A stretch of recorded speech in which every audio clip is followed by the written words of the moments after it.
Good evening. Good evening and welcome to another sold-out Engage event at the Bush Center. It's our first event of 2017, and it's a great one to interface with the community on such an important issue, and we appreciate y'all all being here. I'd like to acknowledge and thank Mayor Rawlings and our great panelists, and also our teammates for tonight, the Dallas Morning News, the Dallas Institute of Humanities and Culture, and Crowdsource. Great partners put on great events, and so thank you very much for teaming up with us tonight. The theme for the 2017 Dallas Festival of Ideas is the Equitable City, which emphasizes 5 city tracks: the physical city, the healthy city, the cultural city, the entrepreneurial city, and tonight's program about the educated city.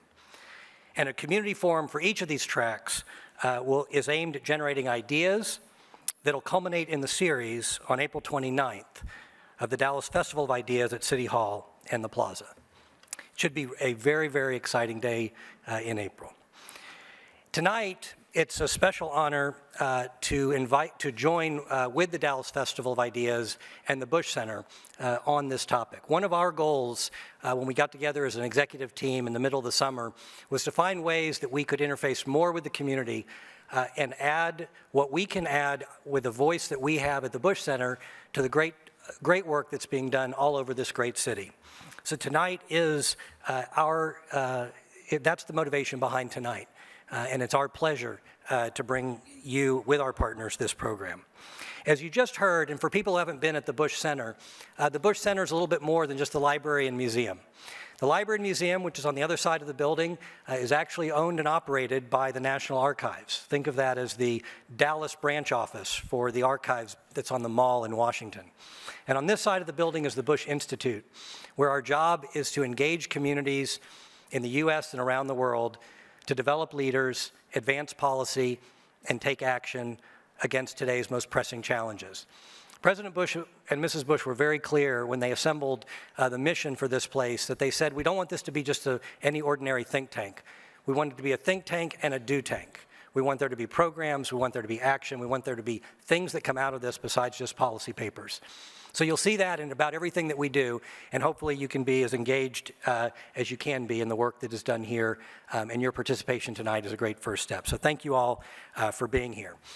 And it's important that what we do emanate and reflect the values and the principles under which President Bush and Mrs. Bush served this country.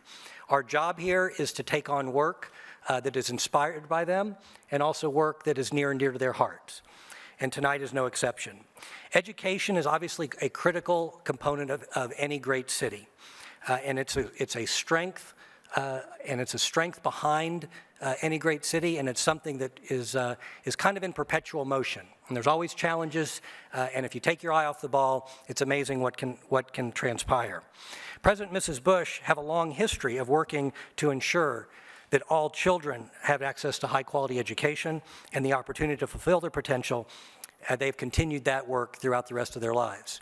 Obviously, No Child Left Behind was a big hallmark of the Bush presidency, and it's a very important part of the policy work and the activities here at the Bush Center. So it's my pleasure tonight, as you heard in the video, that we've assembled here real thought leaders around our initiatives.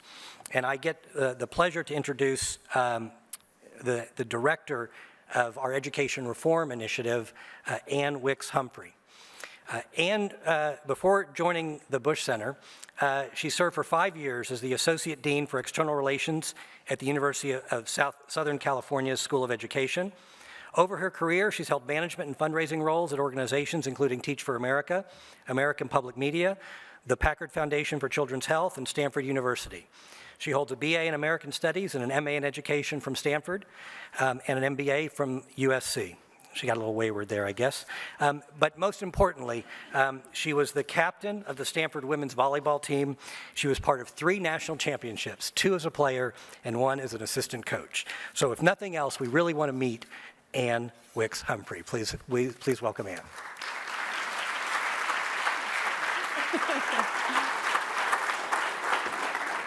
Hi, everybody. Thanks, Ken. Welcome. Welcome to the Bush Center. It's so great to see a full auditorium.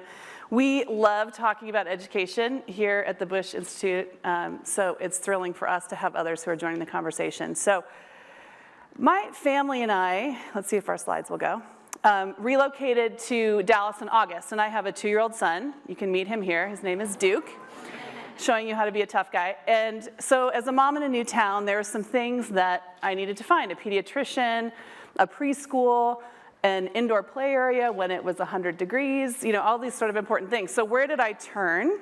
I looked at great schools, at Yelp, Nextdoor, places like that where I knew I could go get some good information, some quality recommendations, things that would get me going in the right direction. So when it comes to education, we don't have those opportunities, right? We go online to look for so much information, whether it's real estate, we're gonna buy a car, where you find the best barbecue. But for education data, it's really difficult to find reliable and easy to understand, that part is critical, education data that would help us make decisions about education here in Dallas or any other community, quite frankly. So I want you to see, it probably doesn't surprise you, given where we're sitting, that we like to quote President Bush. This is a good one. I don't think you can solve a problem if you can't diagnose it, and I don't think it is fair for parents or students not to be informed of how their schools perform relative to other schools or how their children perform relative to other children.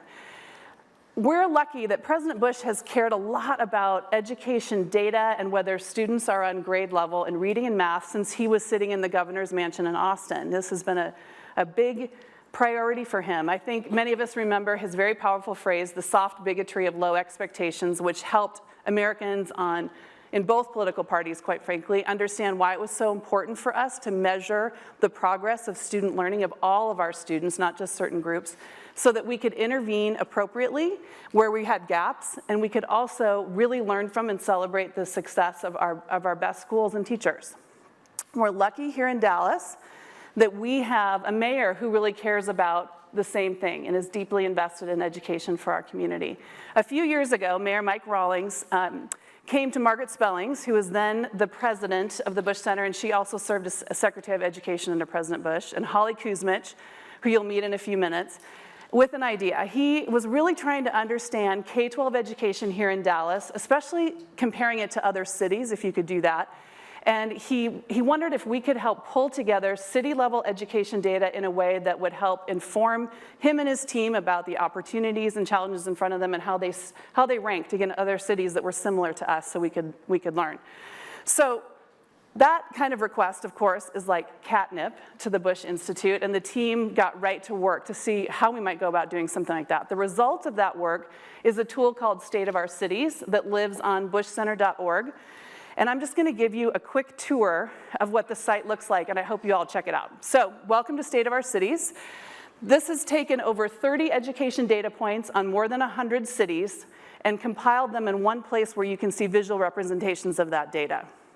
A lot of education policymaking now is done at the local and state level, so this becomes ever more important. You'll see here, we're looking at the map. Those are all the cities that are included in this. We're gonna go to Dallas.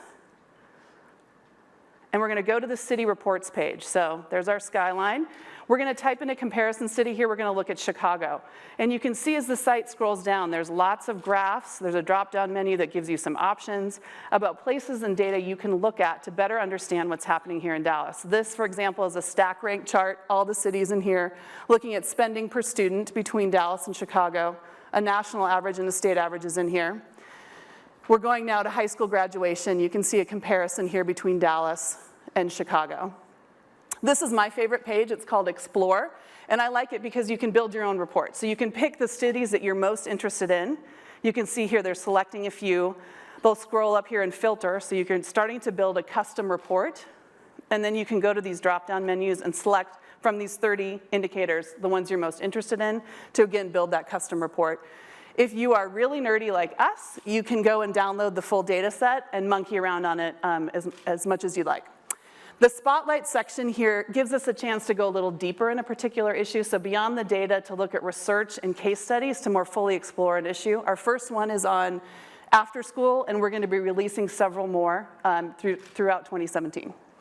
Finally, we have the Our Take page here, And this is a chance for us to go into a deeper discussion about why education data matters so much, what it tells us and what it doesn't. Of course, it's only as good as what's captured. So oftentimes you'll see there's a several-year lag on data. Some things might be missing. It's really important to know where those gaps are so we know actually what we're looking at and analyzing. So I hope you take a minute, go check it out. Tomorrow in your office, when you just need a little break, do this. It'll be fun. I promise you it'll be really fun. Share it with your friends and see what you think. And let us know. If you have questions or ideas, let us know. So for context tonight, we wanted to illustrate, we used the tool to pull out some data points about Dallas that I thought might be helpful to set some context before the panels come out. So first, we're looking at an achievement gap. You often hear about achievement gaps, but sometimes it can be difficult to know what that means, so you're looking at one. This is Texas State Assessment data on math for Dallas. And you're gonna probably notice a couple things. First, the trend line is going down for everybody. Texas implemented a new, more rigorous assessment, so you can see that impact on all the students. The second thing you're probably noticing are those gaps between the lines. Those are actual achievement gaps. So you can see there's 16 percentage point difference in the average scores when we look at Hispanic students and white students. That gap grows to 33 percentage points when you're comparing the average score of white students to black students. Of course, averages, you take them as averages, but that should be very troubling data for all of us that when we see something is not working for a significant portion of our students, particularly when you see it along racial subgroup lines. Like that's a very big red flag for us. The dotted line, by the way, is the state average, if you can see that. The next slide, I will exhibit my nerdiness. I get very excited about this. So this is a way to demonstrate why it's so important not to rely on a single data point when you're trying to make an assessment about what's happening education-wise.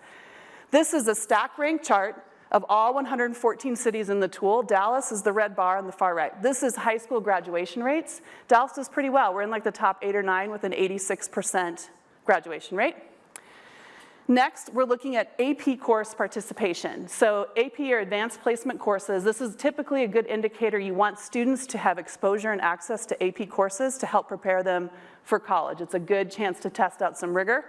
Dallas is still pretty far on the right. We've dropped a little bit, but we're still performing pretty well. So if you look at these two data points, you think, we're okay. We're graduating lots of kids, they're taking these AP classes, we're onto something. Well, if you look at this last chart, this is average ACT scores, which many of you know is a common test folks take for your college admissions. Dallas is in the far left and we're last. The average composite score here is 16. For context, college ready is considered 21 or higher. So of course, this is an average score for Dallas. Within Dallas on campuses, some average 28, some average 12. This to me is another big red flag. It's great to celebrate that we're graduating lots of kids, but if we're graduating kids that aren't actually prepared and ready for college, that makes me worrisome about what that means for those kids, what they're able to do next, and what we've prepared them for. I know a lot of you have heard about charter schools. I'll just give you a quick sample of enrollment. So between 2010 and 2013, charter school enrollment in Dallas increased by 5%. So said another way, in 2013, the most recent year we have data, 14% of families in Dallas decided we're gonna look outside a traditional district school and seek a charter school for our child. We think that's a better choice for whatever reason, and there's lots of reasons people do that. It's an interesting trend line to continue. You can see here how we fit in all those 114 cities. Charter school enrollment, Dallas is aiming towards that top third. The biggest enrollment would be Detroit on the far right, that's 44%, and there's some cities here in the end that don't have charter schools that would be 0, so you can see where Dallas fits. I'm gonna end the data piece here on something positive for Dallas. You can see when you rank in, early childhood enrollment, Dallas is number 4 behind New York, Chicago, and Houston.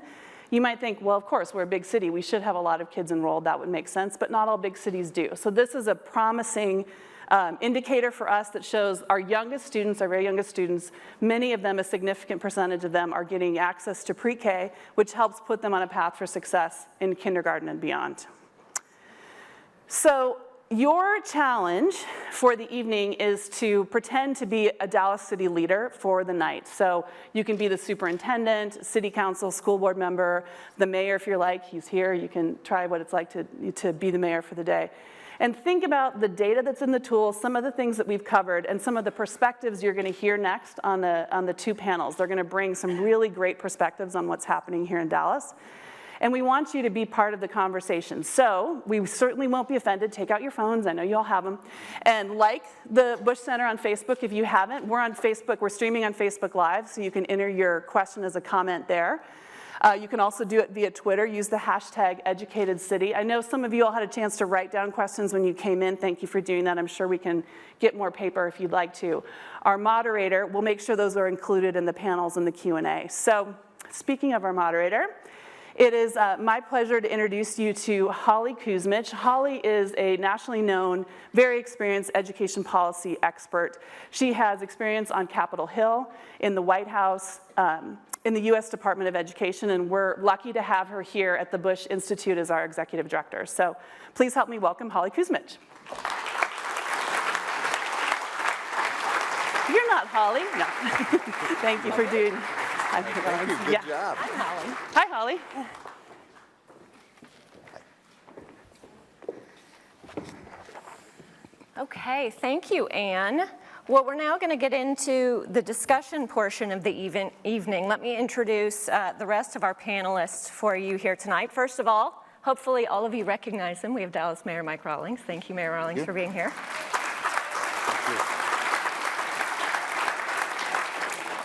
We have Regina Nippert. She's the executive director of the Budd Center at SMU, so we're appreciative of our partners right across the street for being here tonight. Thank you, Regina. And then we have Michael Sorrell, who's the president of Paul Quinn College. So I know we mentioned this, and you can see the hashtag here. You can send in questions that I get via this iPad right here. So if you have a question, feel free to send it in at any time during the panel, and we'll try and get to as many of them as we can. Let me start with the mayor. You, as Anne mentioned, we did that State of Our Cities report because of your request. You came to us and you said, we need something like this. How do I know how I'm doing? But say a little bit more about what you were looking for and where you felt like you didn't have the data and information you needed. You're a guy who has access to a lot of things, so it seems like you'd be able to know a lot about how Dallas performs compared to other cities across the country. Well, what I found is that I did know different facts, but I didn't know them how they compared to other cities across the country, because so many districts were graded by the states, and there were a lot of data pools, well, you know this better than I do, you should be talking about this, that you had to draw from. And you know, to me, I've always had a saying that there are two types of people in the world, simplifiers and complicators, okay?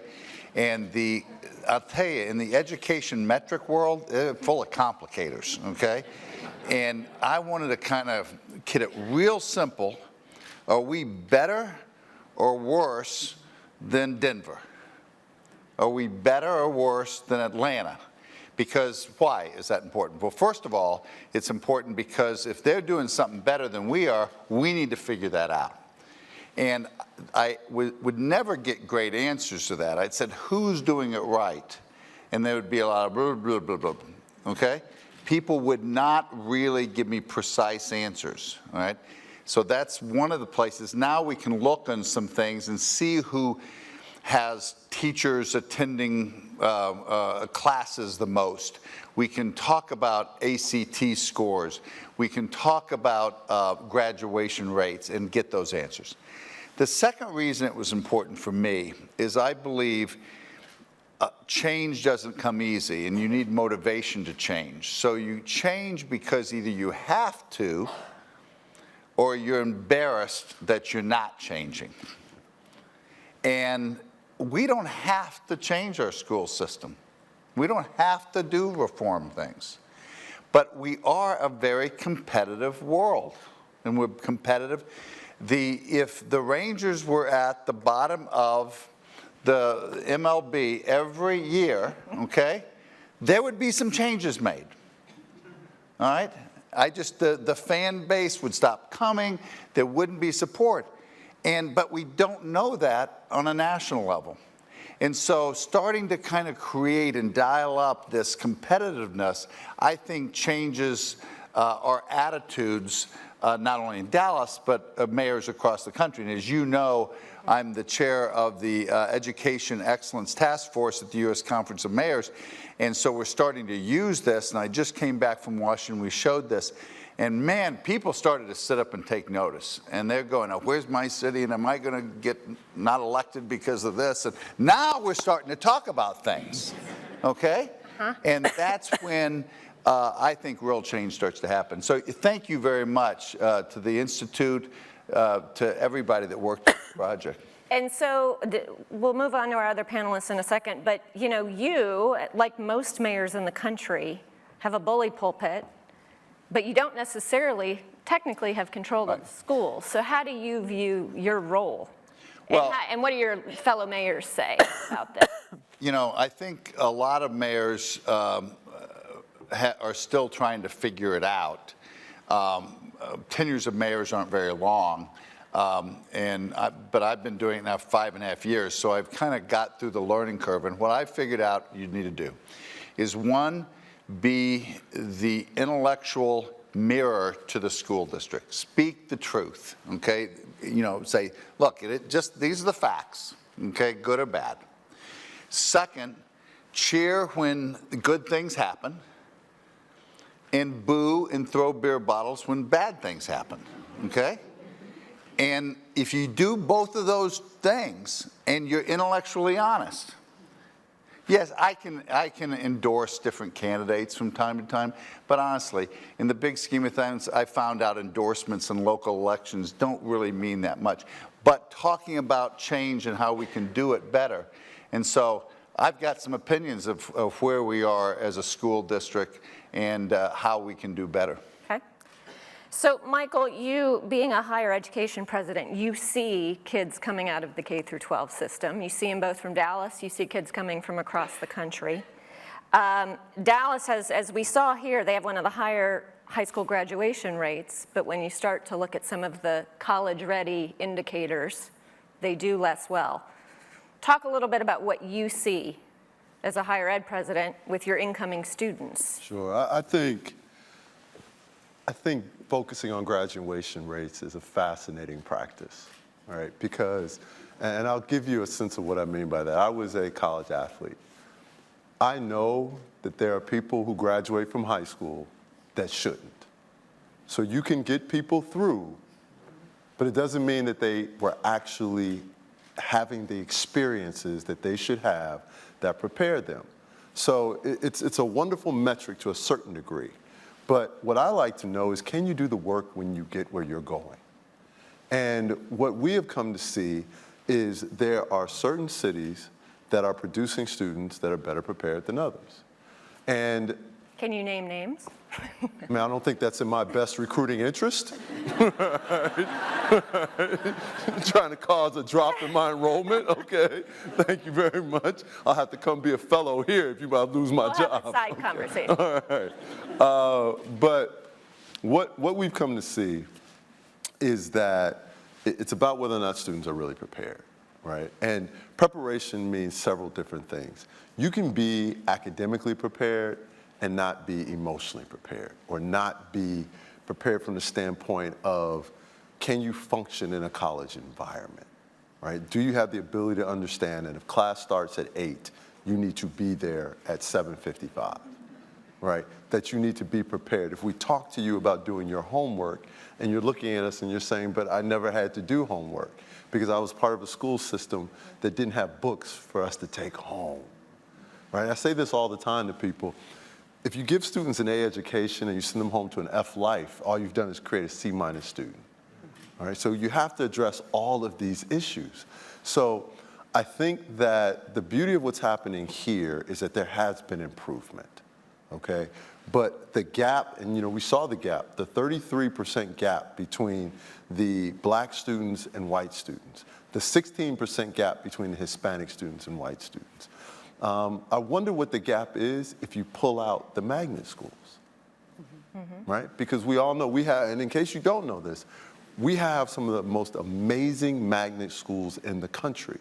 One of which, and I have to brag for just a minute, the number 4 ranked school, public high school in this country, is led by a Paul Quinn College graduate. All right, yeah, no, that deserves some applause, okay? So our magnet schools are extraordinary, but the education that the students in the magnet schools are getting are not the same education that the students in Wilmer Hutchins are getting, that the students at South Oak Cliff are getting, that the students in Madison are getting. And let's take it a step further.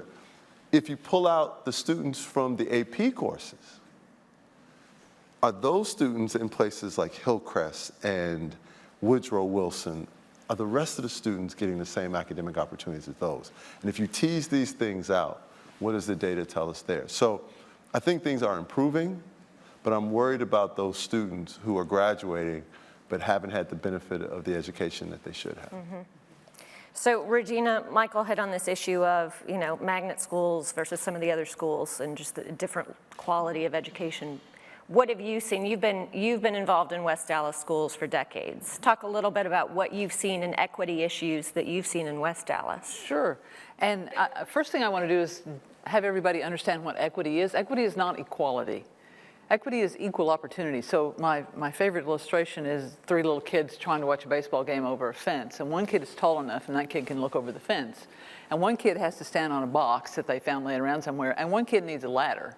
And the height of the ladder is the level of equity that's required. And so what we have to do when we're going to address equity is to figure out how tall does the ladder need to be in order to get this kid to be able to see over the fence.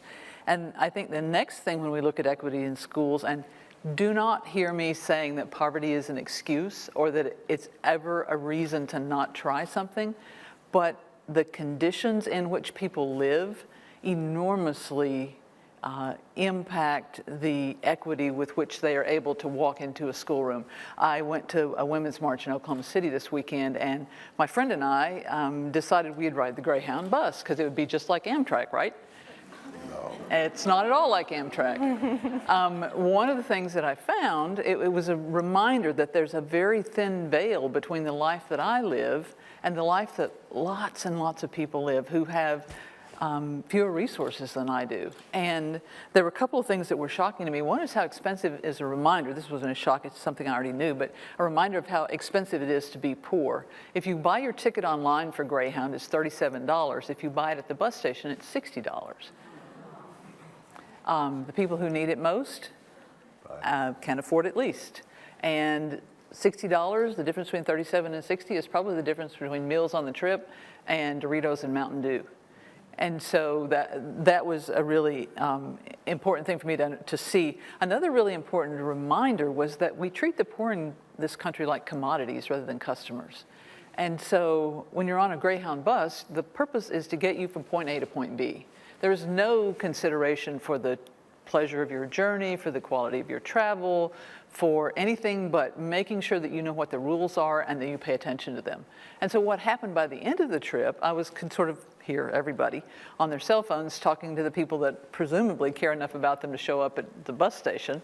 And there's F-bombs flying, people are furious, there's just this sort of low level, some places high level, of just being mad at how life is and how unfair life is. And so I thought, these are the same parents who walk into our schools and they walk in the door and they're frustrated. And they're not necessarily frustrated because of the school, they're frustrated because of the inequity of their lives.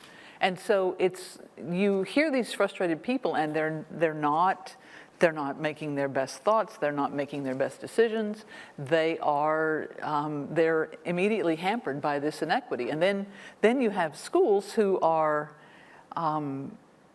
we want every child to have a good education. We want to be uniform in the way that we deliver education.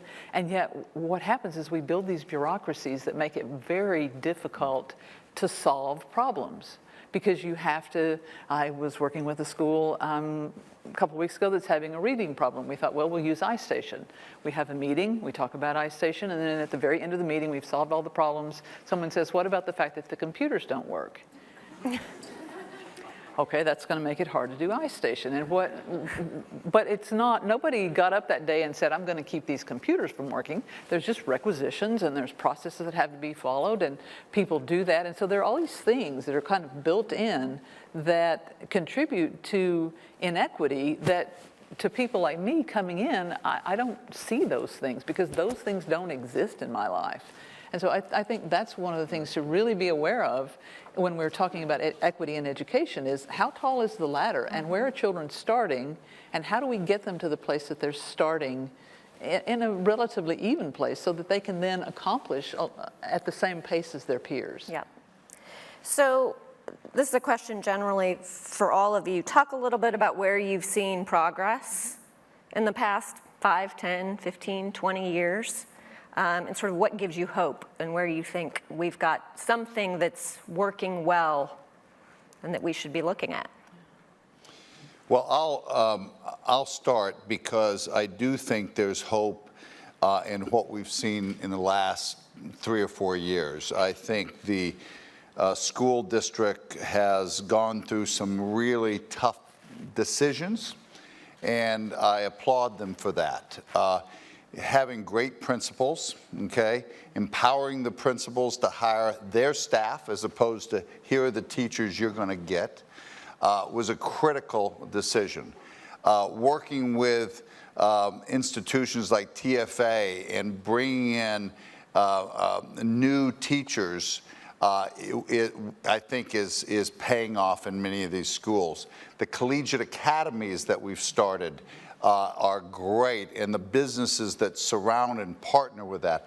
And then early childhood. Early childhood is probably the real lever point in our school system. And it's hard because we care about that junior in high school, I do, but to change this whole thing, to build the ladder appropriately, it's a generational thing. And it's not, this isn't microwave time. We've got to do this right. And so you've got, one of the part of the ladder you're building is, are those kids, do they know words equal to those that don't when they get into kindergarten? And so we've got to make sure they are a full day four-year-old kindergarten. Now, I think we've got a good board. I think there's no question that we're always one vote away from kind of heading a different direction. But I really applaud the tenacity of doing this. We've got to kind of keep the pedal to the metal. So we've got options for everybody throughout the school. I'm a big believer that one size doesn't fit all, okay? And that a portfolio approach is what is one of the strategies that's going to get us to the right place. We just have to have enough money to do it, which leads you to the whole state issue. I mean, the state used to do 50-50 funding with our local tax dollars in the state. Now local tax dollars make up 62% of the funding, and the state is 38%. And so we don't have enough money for the ladders because the ladders are getting more expensive. Yeah. And then we have a chance to pass a tax increment program through the school board this last year, and the school board didn't even want to have more money. For the first time in southern Dallas, the folks that need those ladders, they said no. These are Democrats. Democrats are always, I'm a Democrat, supposed to always vote for more taxes, right? Okay? And the folks that live in those areas, and they said, we don't want more money from the north. And I'm going, what is going on? So we're always this close. We're making progress, but we step back, and that's what we got to do. Yep. There's. Rawlings, I'm sorry. To be fair, because you talked about being intellectually honest, and part of the reason why TRA didn't pass was because of a historical context. The historical context was that we have had, for decades, white businesses, and we can't talk about equity without talking about history. There have been white leaders and philanthropists who have gone into southern Dallas, and you can read about it in the combination and other places, that have gone down into southern Dallas and said, this is what you're going to do, and we will pay as much towards your campaign to make it happen. Sir, is there a question? And that is what happened with TRA. And so when those trustees, and I may agree or disagree with them, but when those trustees, once again, for another time, felt business leaders coming in and saying, this is what you're going to do, similar to home rule.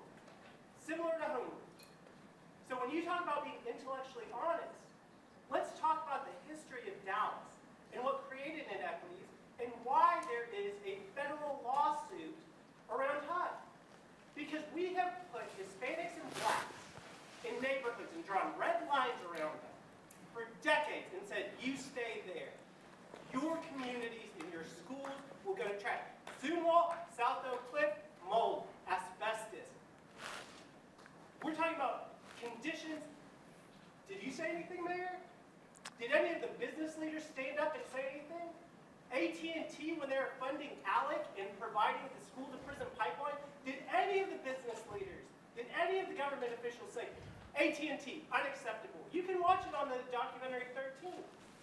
So I will stop there, but let's be intellectually honest. All right, so but oh, wait, I thought you were stopping there. No, I'm sorry. The last thing is that we use data over and over. For example, commit. I used to work there. We use data over and over to talk about what's wrong with Black and Hispanic students and Native students. But we don't talk about why. And when I look at organizations like Commit and the United Way and the Dallas Regional Chamber that are trying to talk to and tell Black and Hispanic students what they need to do and what those leaders need to do, they don't really include them in the decision-making process, nor do they train on equity. It's not mandatory. So Christian, I'm gonna respond with a tiny little example because you're making a lot of good points, and you and I are of like mind on lots of things. I will say that one of the things that I have seen that is most different from when I started in this work to now is the difference in the parents. When we started, we literally didn't know anything, and so we were asking our parents, what do you think? And there was a gentleman there, the principal had to sign his name because he couldn't sign his own name. And I asked him what he wanted for his son. And I'm thinking, I want him to be an astronaut, whatever. And he says, I want him to have a day job. And it's hard to hear. This last year, we're doing a training for parents of gifted children in West House, many of whom are gifted themselves and just didn't get recognized, which was also hard to realize. But we're talking about how there are all these enrichment programs you could go to, and there's this particular program at Duke that's really good, and but it's expensive and it's really hard to get into. And one of the moms raises her hand and said, oh yeah, my kid's going this summer. And it was such a reminder to me that parents themselves have come a long way.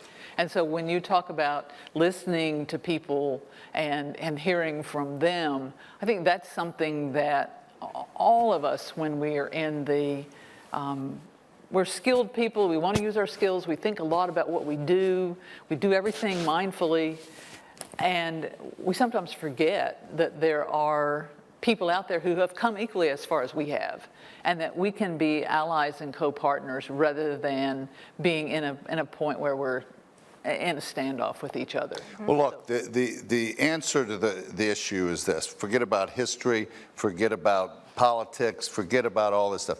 Are we doing things to get the ladder higher or not? Yeah.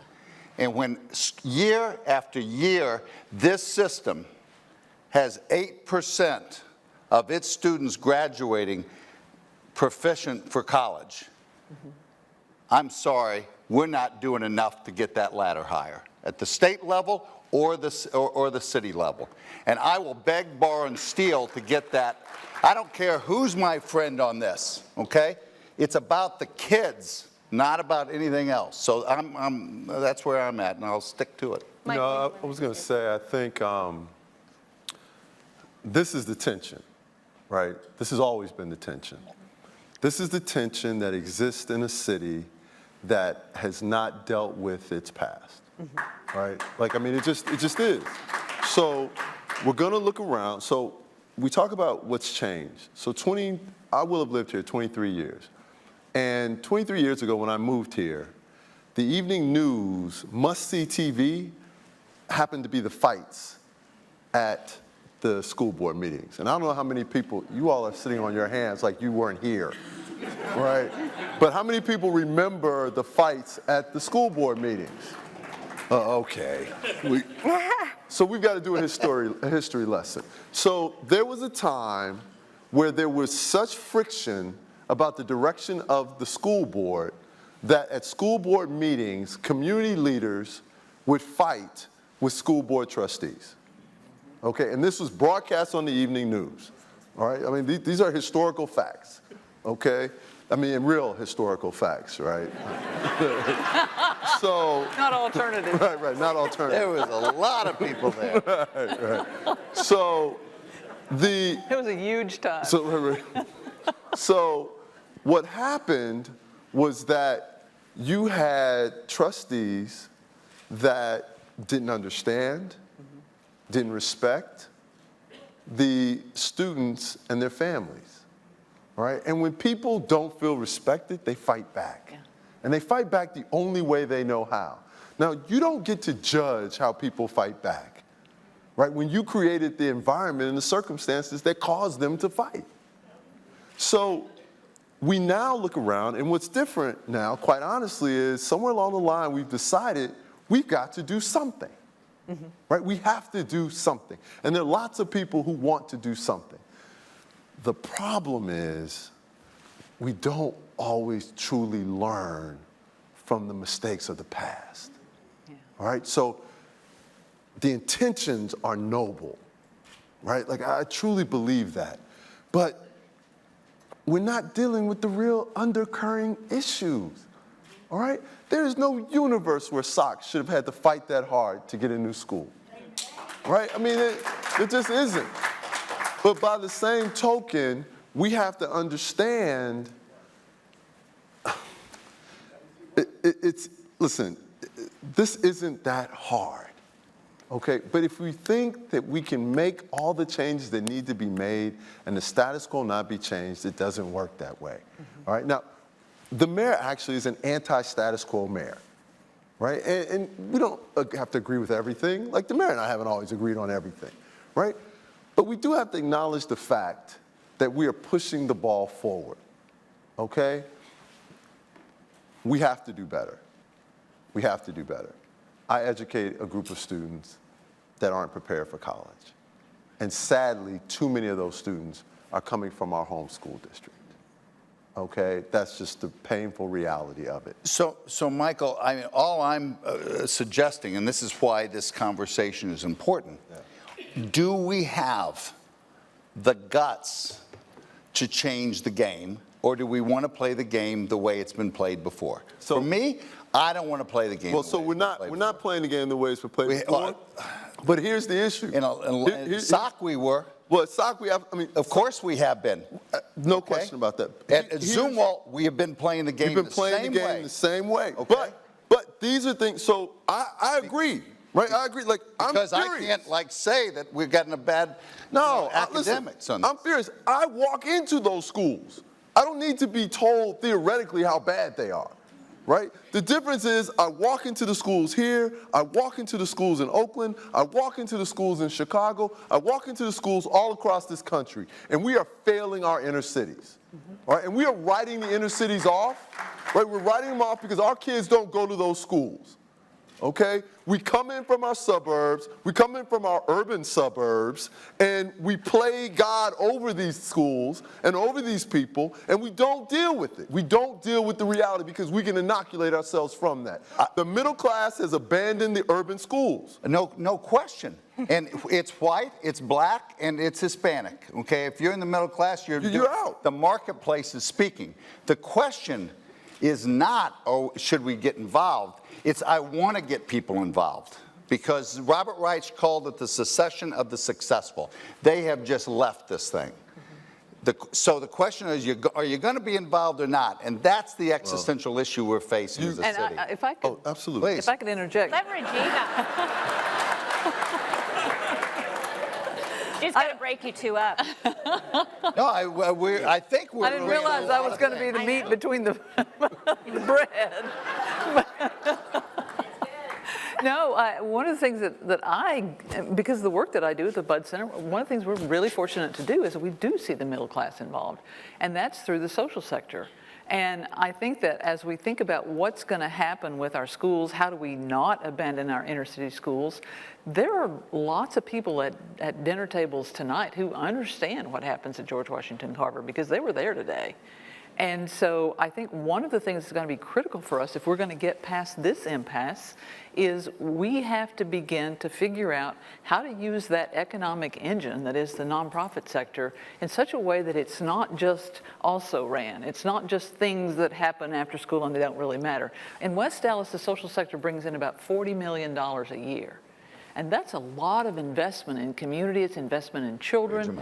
And so how do we make it so that that social sector is fully empowered as a full partner with the school district, not as somebody who, oh, if we need something, maybe we'll call them up, or they'll take care of our kids after school. How do we continue learning after school in the same way that it happens at school? Because that, and to your point about, and to both your points about the middle class being involved, I think the middle class is involved there. And we need to figure out, how do we empower that group of people? Strange that we should need empowering, but nevertheless, how do we empower that group of people to do their job in a way that also lifts the students' performance and that communicates to their friends what the issues are that schools are dealing with on a day-to-day basis?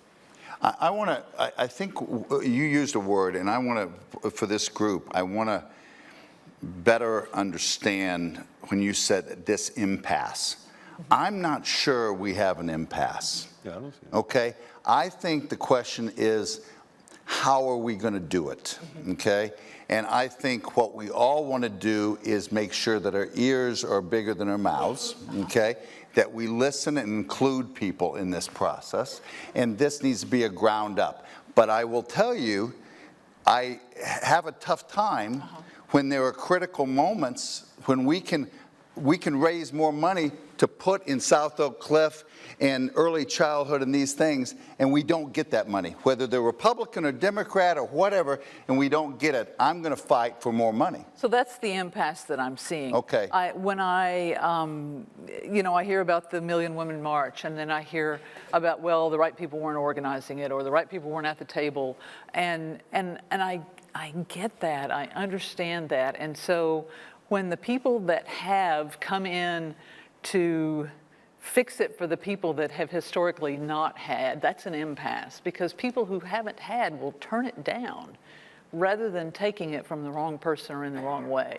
And that's the impasse I think that we have to get past, and we don't. Well, I think we're just barely to the place of naming it. How do you purport, and I know this isn't you, right? So I'm not attacking you, but this is a very real issue. It is. Okay, because logic would tell you, well, if you're getting stuff, you got to be happy that you're getting what you need. Yeah. Okay, but the reality of it is, when you show up when you want to show up, and people have been screaming for years, you can't be surprised that they didn't say, I'm just glad you're here. Yeah, right? Right? Yeah. Like, I mean, the issue, so one of the best signs that I saw from the march this weekend, which I just think was extraordinary, was the one that said, dear all you really nice white ladies, I sure hope you're here when it's time to protest the Black Lives Matter, like fight for Black Lives Matter. And I saw that sign as well, and my thought was,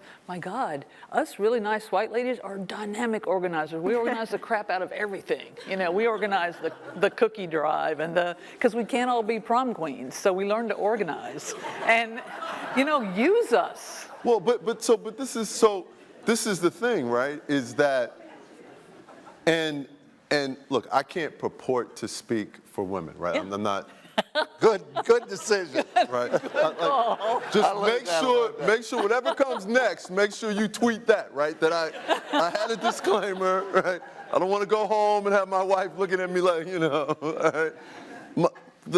The thing is, though, that folks get tired. Sure. Right? Folks get tired, and you want control, you want respect, all right? And and I told the story. You were there, Regina and I were on a panel this morning about something different. I felt like I should say, how was your day, dear? Right, exactly. We hang out all the time. So I told a story about our farm. Down at Parkland College, we turned our football field into a farm, and people love it, and we get lots of attention, win lots of awards for it. Well, the farm was the most humbling leadership experience I've ever had, because we wound up with the farm because I was an arrogant ass. Right? Just being honest with you. I took the job as president, Paul Quinn, and I said, we're going to focus on health and wellness, right? That's going to be our issue, because in these communities, people need more health and wellness information. And the way we'll solve this problem is we will build a state-of-the-art health and wellness facility. We're going to bring a Cooper Clinic to South Dallas, all right? That's how, because in my perspective, that's how you solve the problem. So we failed at bringing a Cooper Athletic Center. But in the process of failing, we couldn't get any healthy food. And we thought, how hard can it be to get a grocery store? By the way, as a mayor knows, it's damn hard. Yeah. Okay? Like, we spent almost a decade, and it was a monopoly environment. Okay, there was no food. We're closer to a garbage dump than we were a grocery store. So we failed our way. And in the process of failing, we had to stop and start asking people in the community, what would you really like? And they kept saying, a grocery store. We want access to fresh and affordable and healthy food. We never would have known that because we didn't take the time to listen and show people the respect that they deserve for the lives that they've led. That is why we're failing at this impasse, right? Because we come in and we don't spend the time to immerse ourselves into the issues. People don't always remember what you said, but they will always remember how you made them feel. And if you made them feel ignored, if you made them feel co-opted, if you made them feel as a convenient tool on your path to poverty tourism, then they won't respect that, and they won't engage. And they shouldn't. Yeah. And so if we really want to deal with this, then you know what? We're going to have to drill down deep and build relationships that make sense. Right, that allow people to succeed in ways that mean everything to them. And I think we are better today. I've lived here 23 years. It is better today than it has ever been. All right, and I believe that. It's not perfect. I'm still angry about a lot of things. But to act as if it is not better would be disingenuous. But it is better because we have an undercurrent of individuals who have said, I don't care if I ever get invited to your tea parties. Yeah. I don't care if I get invited to your social organizations. I'm about change, and I'm willing to lay it on the line to create the change. And I think that's wonderful, and I'm proud to be a part of that. Right. And I will say that one of the things that my 62 years in perspective that I didn't have when I was younger is an awareness of how often the universe gives us opportunities to do things at which we're not good. You know, I can be up in front of the room and be fine. It's very challenging for me to sit down and be quiet.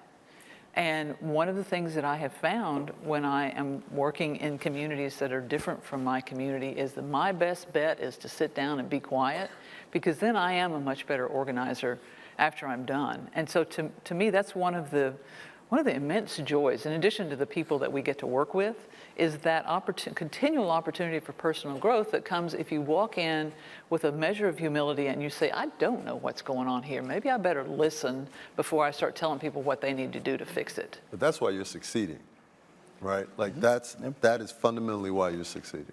Well, let's thank our first panel for a very lively discussion. Thank you. Thank you all.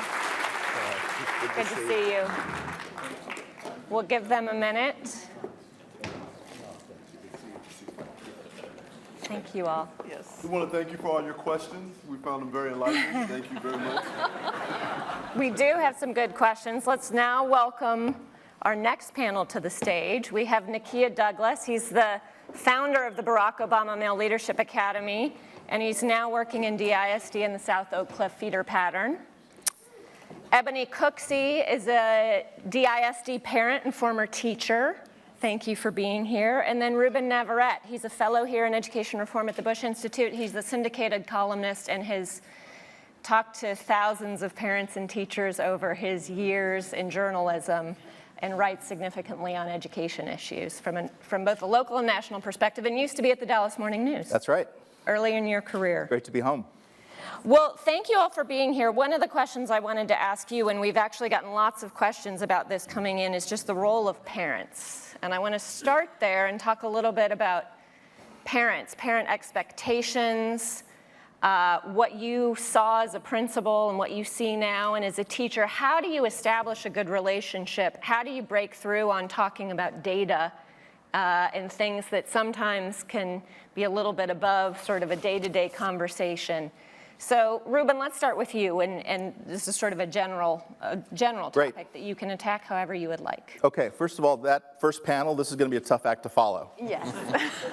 I was just saying earlier, a lot of news was generated here. It was very informative, and I want to commend the Bush Institute for creating that kind of open environment where others would have handled that differently, but I think it was very well done.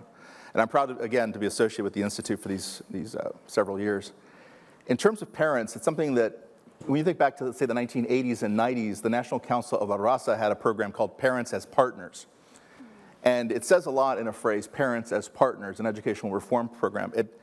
I'm not going to say that program was successful. It turns out to be sort of the unicorn of public education. The idea of parents as full partners is a great thing to aspire to, but the devil's in the details. It gets very complicated because, by way of background here, long before I wrote about education, I was a teacher.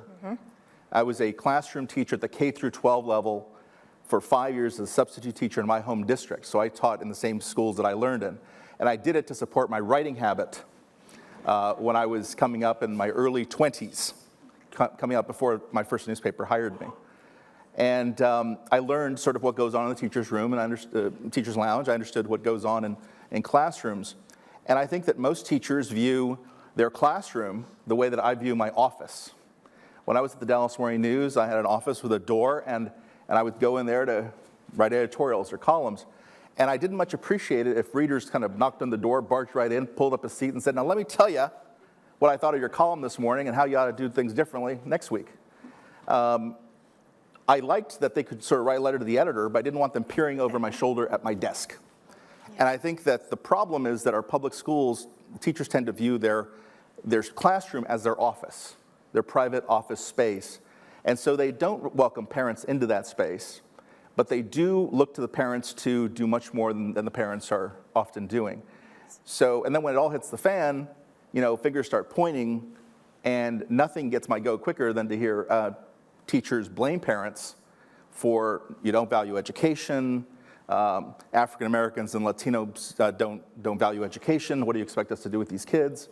It's always sort of a blame the parent mentality, and this is a very delicate relationship between parents and teachers, but we constantly have to work at it, and we constantly have to improve it from both sides, because it really does need to be a partnership. Indeed. So Ebony, what have your, as a teacher, respond a little bit to what Ruben said. When I began working for Dallas ISD, it was about 2005, I was shocked at the lack of emails and phone calls and participation in teacher-parent night. There were often nights where we would stay until 8 o'clock for a teacher-parent conference night, and out of maybe 75 to 90 parents or students that I served, I might have 10 to 15 parents show, if that, and I would be excited about that number. But then I began to understand the culture that I was servicing and how poverty, and we go back to poverty again, because poverty impacted the number of parents that would show, because many of them worked at night. And so these parents weren't able to show, so oftentimes there would be tia or tío or abuela or somebody else, a surrogate parent, that would show. And so I began to be more sensitive towards those things. Instead of pointing fingers and calling people names, just being receptive to that. And with the advent of technology, now we're able to reach out to parents. You can call parents now, not from your cell phone, but through an app.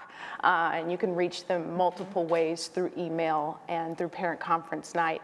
And also being prepared. So one of the things I pride myself in is when parents come to my classroom, I'm able to print their students' information from my data portal. Nikki and I were talking about that earlier, because parents don't have access to that data. And so it is my job as an educator to be prepared when Mrs. Jones or Ms. Rodriguez or whatever parent is coming to my classroom, so that I have a basis or something to converse about. And that's what they want to talk about, is their child's progress, not just with teacher-made assessments, but with state assessments and the data that is in my data portal. Kia? When you see a problem, you have to be willing to find a solution. Or if not, you're just a part of the problem. We have to get creative. Our school systems are built on a calendar that is non-existent. We're not farmers anymore.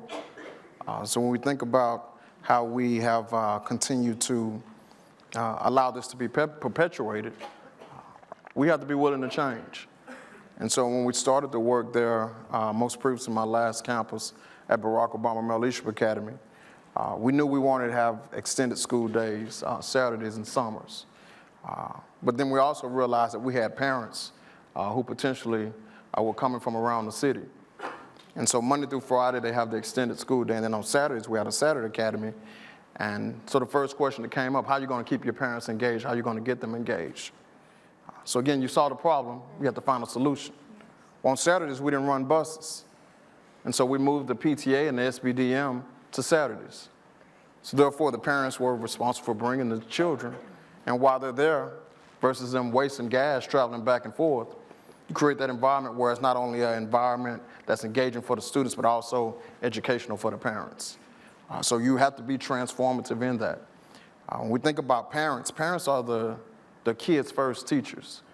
And in recognizing and valuing them, we know a lot of our parents didn't have great educational experiences themselves. So what type of culture are we creating within our campus that is encouraging them to be engaged? What type of environments and cultures are we creating at our campuses that is pulling them in? What hook are we providing? And that hook has to be their child. I'm a former kindergarten teacher.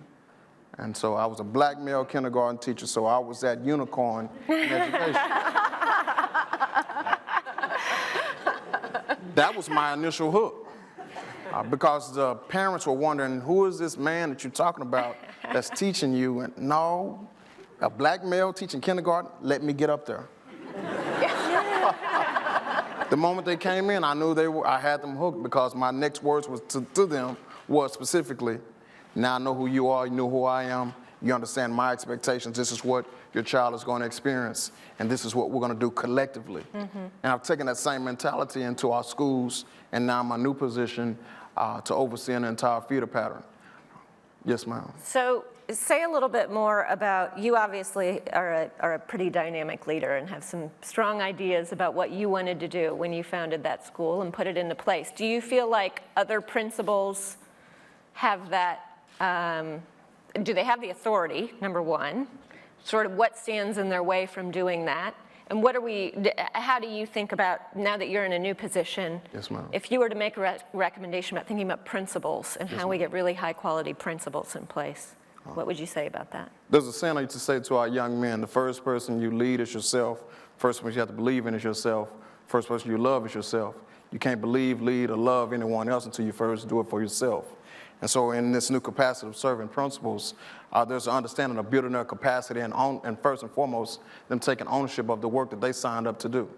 I told them, if I have to do your job and my job too, what I need you for. Because there's a real reality as a campus leader, if you have to go in and teach a teacher's classroom and also serve as a principal, you can't do both jobs, so one is going to suffer. So the understanding is that when you build that capacity and those persons take ownership of their work, there's a sense of empowerment that happens. They understand that I am there to support them and to develop them and create a culture where we share and have those collegial relationships. But there's also the understanding of the bottom line that we have to transform what public education looks like for our students. And so going back to the campus, it all started with a mission. There at Barack Obama, the mission statement was to develop young men into impactful leaders through the development of their intellectual, moral, physical, social, and emotional skills for the global society of tomorrow. That mission drove the work. And so if the mission drives the work and not a person, the work will continue. The legacy will continue. The focus will continue. And so in transitioning to this new role and capacity, still had a mission. Develop students into transformational leaders through the development of the academic, emotional, moral, physical, and social skills for the world of tomorrow. There's that sole focus that everything we do is tied to not only our district expectations, but what we're setting aside for ourselves. Sometimes the person that's blocking us and stopping us isn't external, it's internal. Mm-hmm. Yes, indeed. Right. Ruben, one of the questions that came in was, they were asking what trend lines you're following nationwide, and particularly here in Texas. And one of the things this also leads to is just the growing Hispanic population that we're seeing in Dallas, which is not unique to this city. It's happening in other places too. Talk a little bit about what you're seeing on that front. Right, so several things. First of all, I came to Dallas in 2000 and I stayed until 2005. And in the 2000 census, we saw something that nobody was prepared for. And that's the number showed in 2000 that Hispanics outnumbered whites and blacks in the city of Dallas. Whites and African Americans were both outnumbered by Latinos in 2000. 10 years later, in 2010, that was still true. The gap was bigger. We're now headed towards 2020, and the gap will be bigger still. It will soon be the case that Dallas, and I haven't looked at these figures, will be between 40 and 50% Hispanic. And it was interesting to be only the second Latino columnist in the history of the Dallas Morning News at the time, writing about some of these issues. I had very colorful mail coming from all over. It sometimes felt that Latinos had done the Lord's work because we had managed somehow to bring together African Americans and whites in a shared anxiety about the changes happening around them. Yes. So let the healing begin. We're happy, we do so many other jobs in this country, we're happy to have done that as well.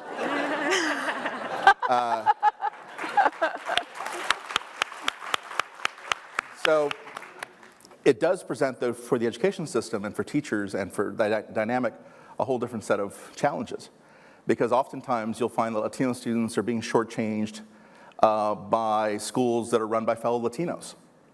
Because the idea of low expectations is really something that transcends the color line. Barack Obama talked about in one of his books the fact that he was in Chicago as a community organizer.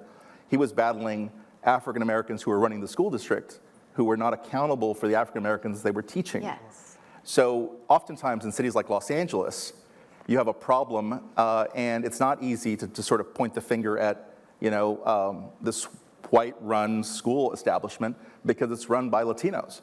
But they still have that sense of low expectation. The second thing I see a lot of nationally is, and it was explained to me by somebody who was in the business, a superintendent of schools who's Latino, and he said, if you want to understand education reform, you have to understand that the public schools in this country exist not for the benefit of the students who learn there, but always for the benefit of the adults who teach there.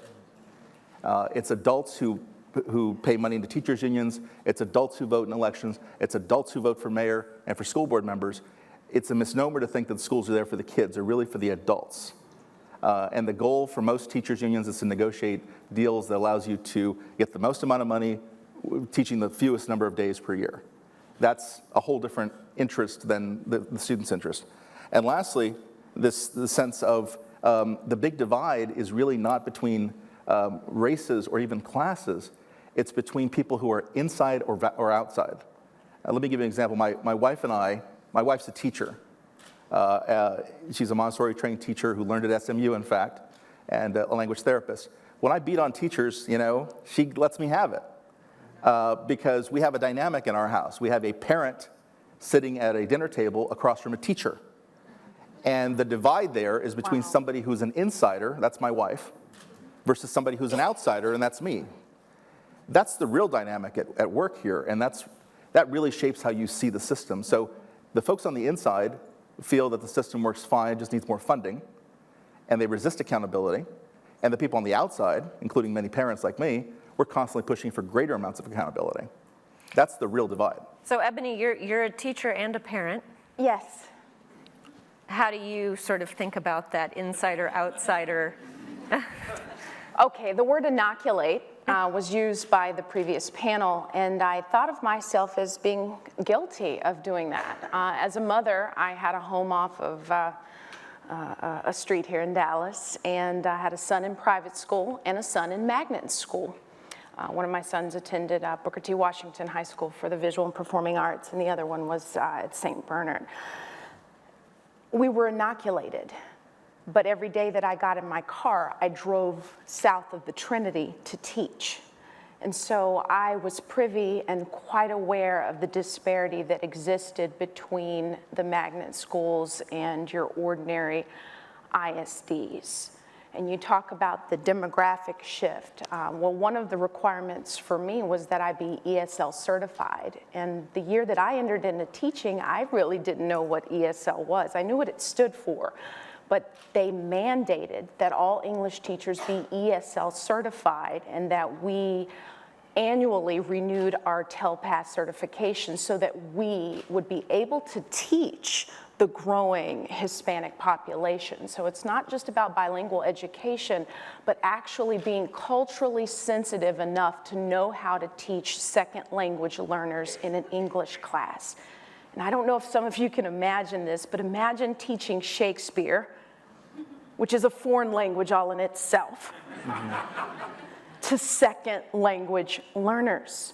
And that's not just our Hispanic population, but that's our African American population. That's our urban kid. Our urban kids are second language learners. Have you looked at the tweets? Have you looked at Facebook? The language that our kids speak, and we often joked at Adamson High School that we spoke Spanglish. And so that was our fusion of English and Spanish and slang and hip hop and all of these nuances that go into it.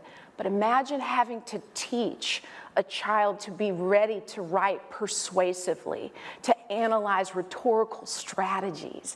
I mean, that's what we ask AP kids to do in order to be career and college ready. So you have to really look at the level of remediation that's required, and you have to consider your undocumented population, kids who come here with no data. We don't know how much education they've had. So not only is there a language barrier, but there's also a barrier with the information that we're analyzing, because we don't have all that information in one place. And that would be a good thing if we did. And so I appreciate the mayor's comment. He called them the people who confuse things. And I believe, and I appreciate what you're doing here, because you're bringing all of that information into one format so that we can engage in these critical conversations.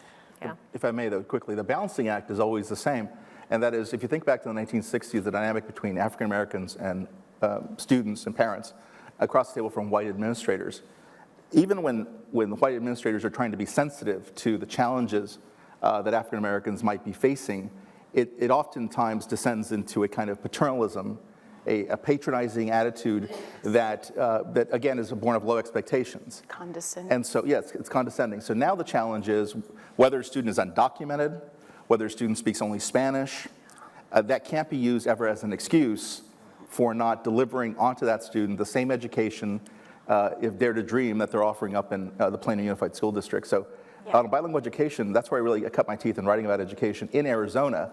And there I covered the strange dynamic of Mexican parents who did not want their kids in bilingual education because they wanted their kids to learn English, and they thought that keeping the kid in bilingual education for up to 8 years in Arizona, 8 years of bilingual education, 9 if you start them in kindergarten, and hoping they never get out. And then when the parents then went down to the school to raise hell about that, how they were then treated. So it's interesting, that dynamic, right? African American parents want to be treated with respect. So do Latino parents. Yes. They too want to be treated with respect. And just because there's all these folks out there and all this cooked up research about bilingual education doesn't mean that they want that force fed down their throats. Right. Come back when you've read Stephen Krashen. Come back when you've read these people with PhDs. They're all funded by the Association for Bilingual Education. So one minute you think you're covering education, but you're also covering this dynamic of political power that's always been the same in this country between those folks who are on the inside versus those who are on the outside. So going back to, we're going to talk about data for just a minute and how you all think about and use data and what's useful to you. But you know, a lot of the reason that we now have more regular disaggregated reporting of data is because there was this issue of achievement gaps and, you know, kind of glossing over where we were having challenges. But we've then seen at the same time sort of a backlash against testing and accountability. So talk a little bit about how we get that balance right, and we keep expectations high, we still have regular testing and data that's useful to you, that's understandable to parents, which often it's not really.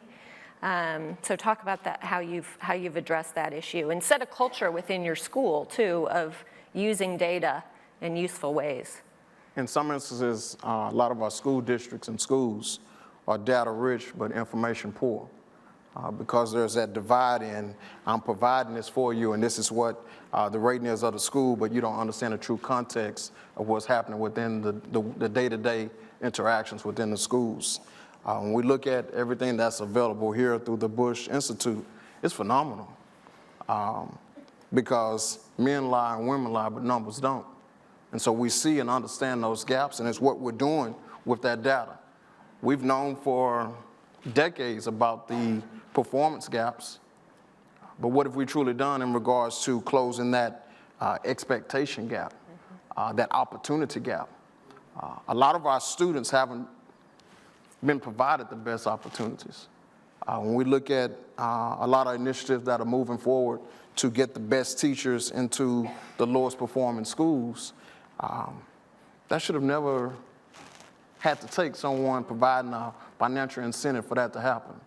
You do it because it's right.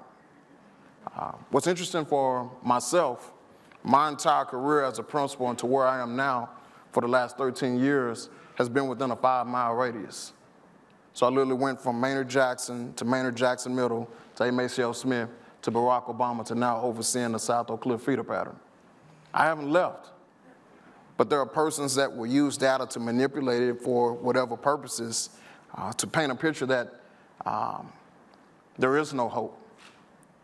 And so the transformation that has to happen first internally is how we're using that data to guide the development of our teachers who ultimately impact the learning of our students. So I had to be quite creative in initiating Barack Obama Male Leadership Academy. Because again, the school name is Barack Obama Male Leadership Academy in Dallas, Texas. So there wasn't a lot of support there. But in doing so, you learn resourcefulness. And so as I transition to this new capacity, you have different departments and different agencies that support schools and or a portion of your schools. And one as such was supporting 4 of the 8 of my elementaries. Well, the schools they were supporting were actually higher performing than my others. And so my question continually to them was, how can I get additional supports for my weakest campuses and my most struggling teachers? It didn't come. So the resourcefulness within me said, well, okay, let me find the best teachers within our feeder pattern. We're gonna create our own professional learning opportunity. And so therefore on January the 9th, we brought 400 teachers throughout our feeder pattern together for what we have since deemed edX, Educational Excellence. And we highlighted our best performing teachers. They were celebrated, but more importantly, they provided professional learning for their peers with an immediate turnaround based off the professional development that could be implemented to support our students. Resourcefulness has to happen. Yep. Yes. So instead of putting a hand out, we asked for a hand up. And when we couldn't get it, we did it ourselves. And so sometimes we just, again, have to get past ourselves. If it's the passing of the TRE, if it's the passing of opportunities for our schools, men lie, women lie, numbers don't. And the numbers that are going to come out of our feeder pattern are going to be transformative because we learned that we couldn't wait on everyone else to come and save us. We're not waiting for Superman. Yeah. Superman is within all of us.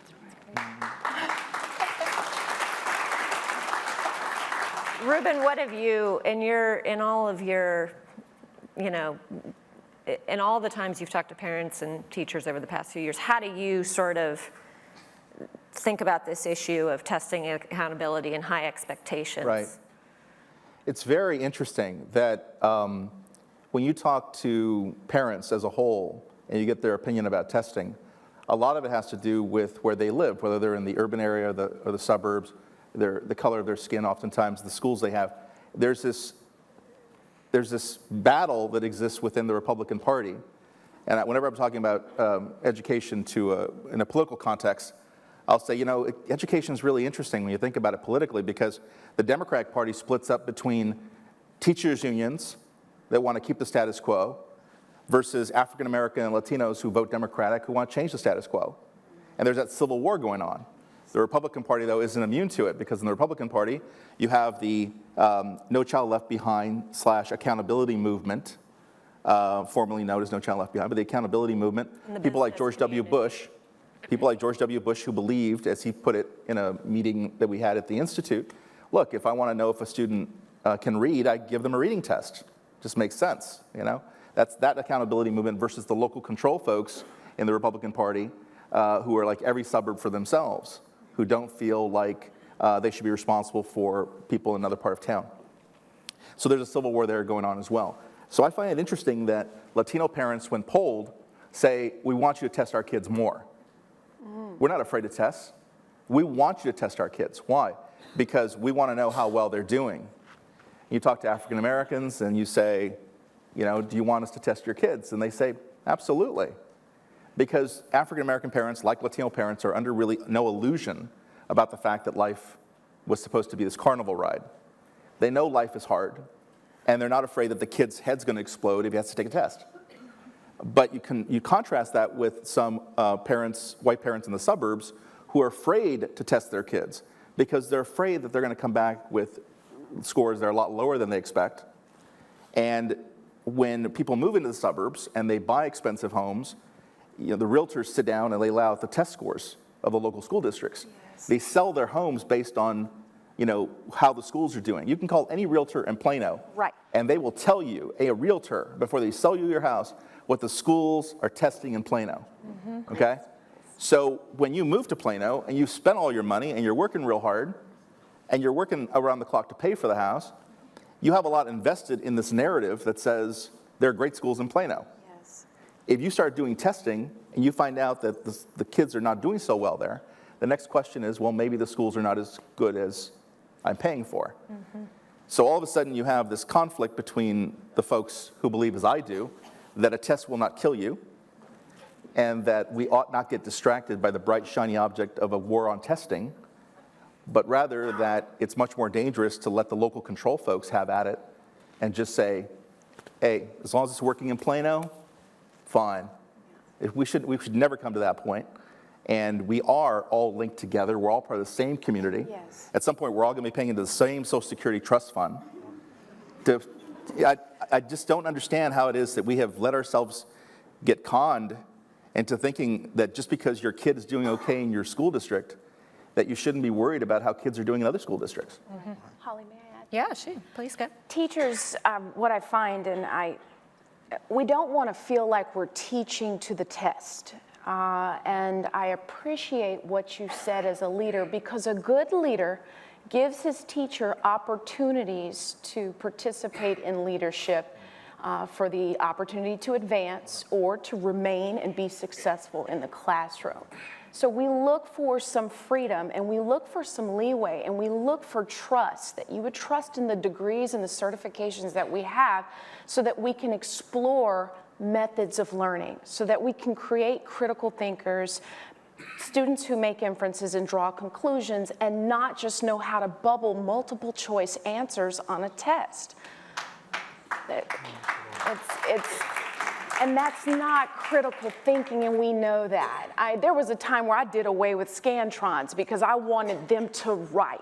I said, you're gonna take a test, you're gonna answer 5, 10 open-ended questions. As a matter of fact, group 1, you're gonna create questions. They can't be closed-ended questions. I want you to think higher. Level 2, level 3 questioning.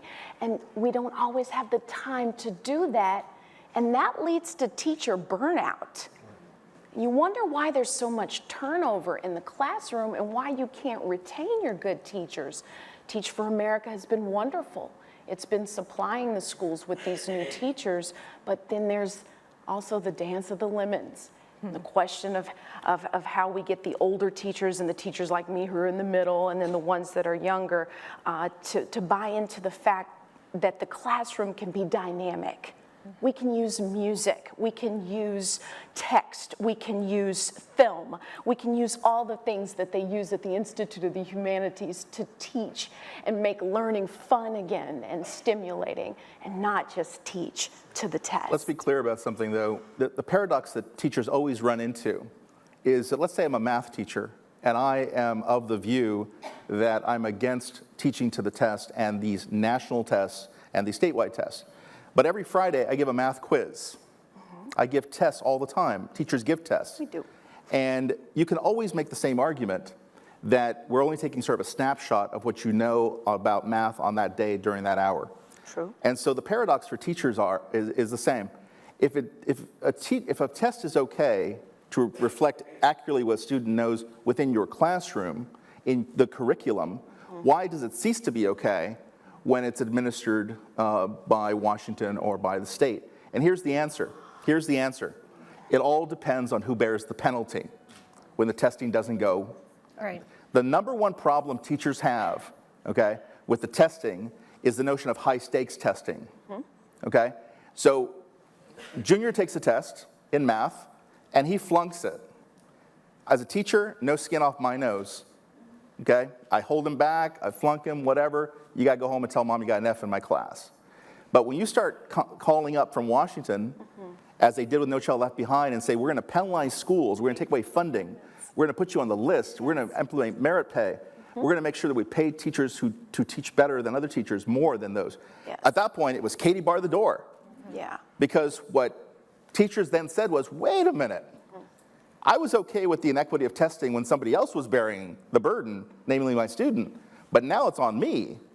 And now all of a sudden there was this revolution. Well, I've carried that cross for years, and I'm proud to say that my results have been high. And I will stand by the way that I teach and the methods that I use in the classroom, because I've been trained by some very high qualified people here in the Dallas area, and some who have gone on to glory, and I'm thankful for that.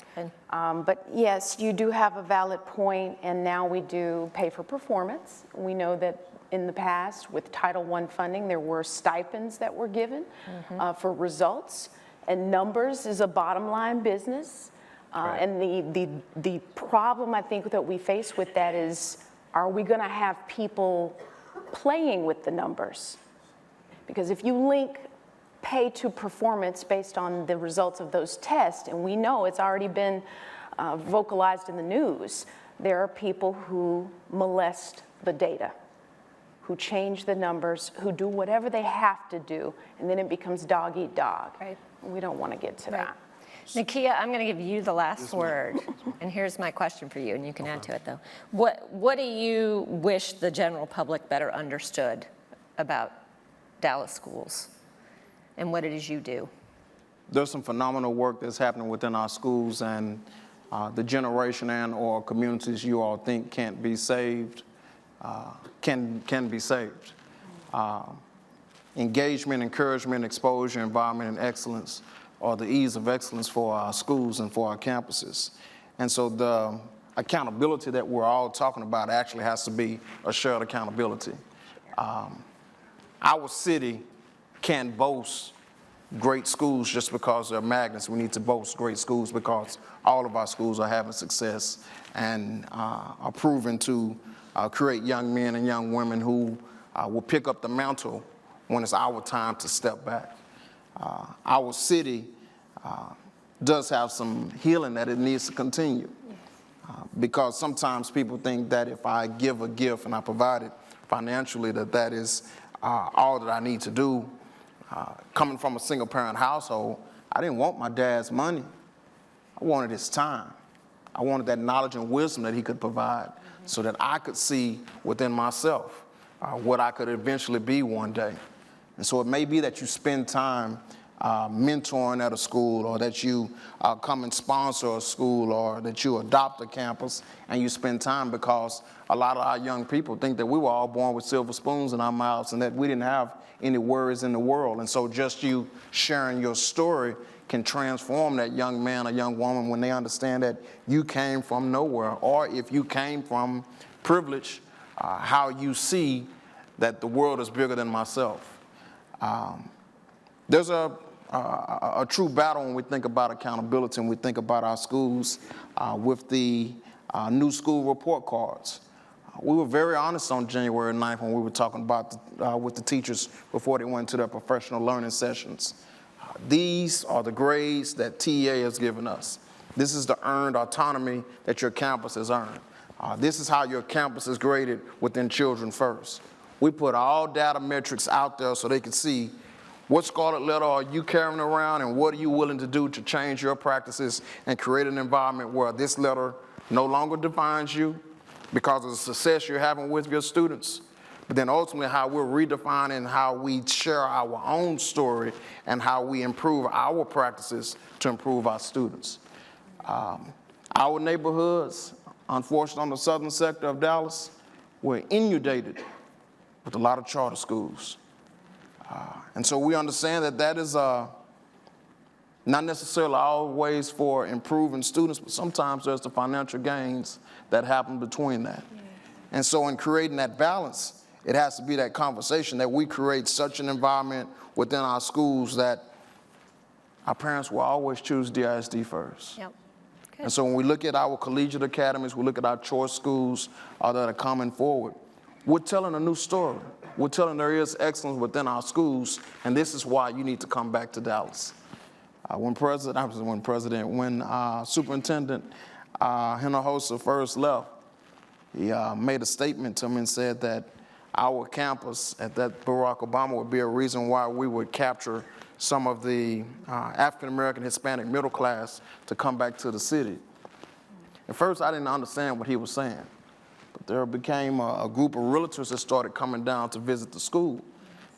And initially, I was wondering, why are they coming down to visit the school? I know they're not buying homes in this area. If you don't know where Barack Obama Middle Leadership Academy, it's at 4730 South Lancaster Road, right next door to the VA hospital. Yeah. Just ask any realtor, they'll tell you.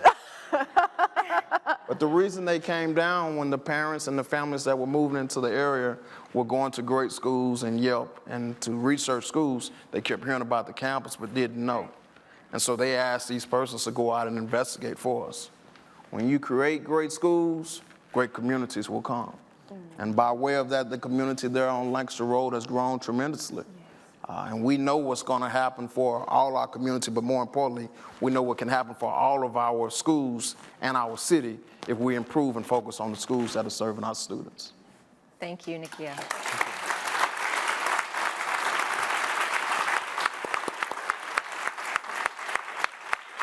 Let's thank Nikia and Ebony especially for doing what they do every day and being in our schools. And Ruben, thank you for being here as well. Thank you very much. And thank you all. The title of this series is Engage, and engagement, we heard it tonight, and that's what this is all about. And so thank you all for participating. The Bush Center is about important conversations. It's about important convening. And we want to thank you for being here and thank for the people who also participated via Facebook Live. Watch out next week on our website for the other Engage events that are going to be announced. On March 18th, the Tony-nominated actor Christopher Jackson, who originated the part of George Washington in the Broadway hit Hamilton, will be here. In April, we'll have author and social justice warrior Bill Browder, who wrote a captivating book called Red Notice, who will tell his story.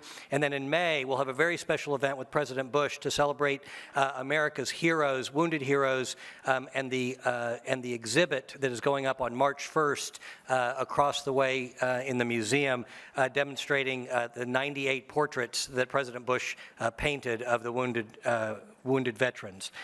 So thank you all for being here. Bush Center members, thank you as well. And for people who want to become a member, there's a table outside in the foyer to do that. Thank you again, Holly, and the wonderful panelists for an important conversation tonight.